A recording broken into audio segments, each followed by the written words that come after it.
어린 시절의 상상력이 한 사람의 인생을, 아니 세상을 어떻게 바꿀 수 있을까요? 자, 오늘의 엑스플레이너에서는 스위스의 작은 농장 소녀가 어떻게 세계적인 심리학 거장이 되었는지 그 놀라운 여정을 따라가 보려고 합니다. 바로 상상력이라는 도구 하나로 인간 마음의 새로운 지도를 그려낸 베레나 카스트의 이야기 속으로 함께 들어가 보시죠. 책 속에서 세상은 훨씬 더 컸습니다. 와, 이 한 문장이 사실 베레나 카스트의 모든 것을 말해주는 것 같아요. 그쵸? 스위스의 작은 농장, 그 현실의 한계 속에서 어린 소녀가 어떻게 눈에 보이지 않는 내면의 세계를 탐험하는 위대한 심리학자가 되었는지, 그 모든 여정의 출발점이 바로 여기, 이 문장 안에 담겨 있었던 겁니다. 그렇다면 말이죠. 그 위대하고 거대한 상상력의 씨앗은 대체 어디서부터 시작된 걸까요? 모든 것의 시작점, 바로 그녀가 세상을 처음 만났던 스위스의 작은 농장으로 시간을 거슬러 올라가 보겠습니다. 그녀의 어린 시절은 꽤나 조용했다고 해요. 나이 차이가 많이 나는 형제들 사이에서 막내는 종종 혼자만의 시간을 보냈죠. 근데요, 그녀는 전혀 외롭지 않았습니다. 왜냐하면 책이 있었고 주변의 작은 나무 조각들은 연극 무대의 주인공이 되어주었으니까요. 이 풍부한 내면 세계를 단단하게 지지해준 분이 바로 할아버지였습니다. 할아버지의 흥미로운 이야기는 그녀의 상상력에 정직함이라는 아주 중요한 뿌리를 내려주었죠. 이게 훗날 심리학자로서 그녀가 인간의 마음을 깊고 진실하게 들여다보는 가장 강력한 힘이 됩니다. 책과 상상으로 가득했던 소녀의 내면 세계는 자연스럽게 더 큰 질문으로 나아갔습니다. 도대체 인간의 마음은 어떻게 작동하는 걸까? 이 근본적인 질문에 대한 답을 찾아서 그녀는 마치 운명처럼 분석 심리학의 거장 칼 융에게로 향하게 됩니다. 하지만 그 길이 처음부터 순탄했던 건 아니었습니다. 부모님의 반대라는 아주 현실적인 벽에 부딪혔거든요. 그녀는 포기하는 대신에 잠시 돌아가는 길을 택합니다. 먼저 교사가 되어서 부모님을 안심시킨 뒤에 바로 자기가 번 돈으로 당당하게 대학의 문을 열었죠. 그녀에게 배움이란 건 누가 허락해주는 게 아니라 스스로의 힘으로 쟁취하는 것이었던 겁니다. 대학에서 그녀는 정말이지 두 개의 다른 세계에 동시에 발을 딛고 서 있는 것 같았어요. 한쪽은 어때요? 엄격한 규율과 통계로 가득한 아주 이성적인 취리히 대학교. 다른 한쪽은 자유로운 상상력과 창의력이 넘실대는 융연구소였죠. 그녀는 이 차가운 이성과 뜨거운 창의성 사이를 매일같이 오가면서 그 누구도 흉내낼 수 없는 자신만의 학문적 정체성을 만들어 나갔습니다. 훗날 그녀는 이렇게 말했습니다. 융연구소에 있을 때 저는 비로소 제자리를 찾은 듯한 기분이 들었어요.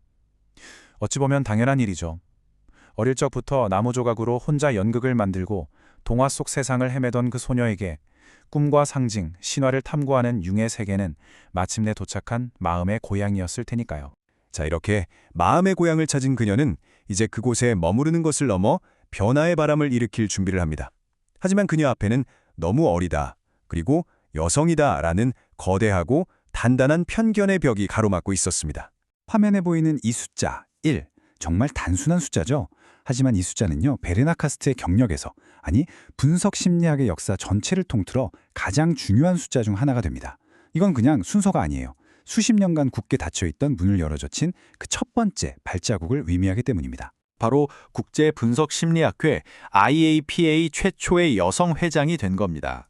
그녀 스스로가 올드 보이 클럽, 그러니까 나이던 남자들만의 세계라고 불렀던 그 견고한 성벽에 그녀가 처음으로 문을 열고 들어선 역사적인 순간이었죠. 그리고 그녀는 단순히 그 자리를 차지하는 데서 멈추지 않았습니다. 낡은 규칙의 먼지를 싹 털어내고 소수의 권위자만이 아니라 모두의 목소리가 들릴 수 있도록 민주적인 구조를 도입했죠. 그녀의 리더십 아래 학회는 닫혀있던 성체에서 활짝 열린 광장으로 변모했습니다.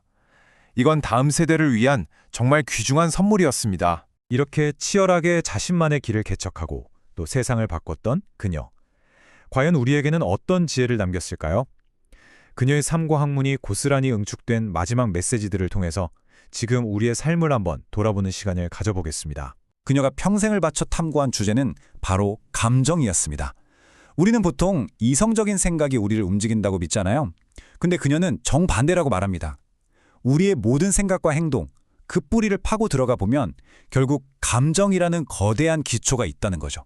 그리고 그녀는 이 중요한 통찰을 어려운 논문 속에만 가두지 않고 누구나 이해할 수 있는 쉬운 언어로 풀어내는데 평생을 바쳤습니다. 인생은 끊임없는 변화의 과정입니다. 변화를 두려워하면 이미 뒤처진 것입니다. 그녀의 메시지는 정말 단호하죠. 변화는 어느 날 갑자기 찾아오는 불청객이 아니라 그냥 삶 그 자체라는 겁니다. 그러니 우리는 변화를 막으려고 애쓸 게 아니라 파도 타기를 하듯 자연스럽게 그 위에 올라타야 한다는 뜻이겠죠. 그리고 그녀는 우리 모두에게 정말 날카로운 질문 하나를 던집니다. 우리는 과연 무엇을 잃어버리면서 살고 있는가? 그녀는 현대 사회를 상실의 문화라고 불렀어요. 새로운 것을 손에 넣기 위해 너무나 바쁘게 달리다 보니 정작 바로 그 손에서 무엇이 스르르 빠져나가고 있는지는 전혀 돌아보지 못한다는 통렬한 지적인 거죠. 그렇다면 우리는 대체 어떻게 살아야 할까요? 여기에 대한 그녀의 마지막 대답은 이것인 것 같습니다. 버킷리스트의 목록을 하나씩 지워나가며 채우는 삶이 아니라 우리에게 무엇이 다가올지 모르는 빈 공간을 기꺼이 남겨두는 삶. 정해진 목표를 향해 달려가는 대신 예기치 않은 선물을 맞이할 준비를 하는 것. 어쩌면 이것이야말로 상상력의 대가가 우리에게 남긴 가장 큰 지혜가 아닐까요?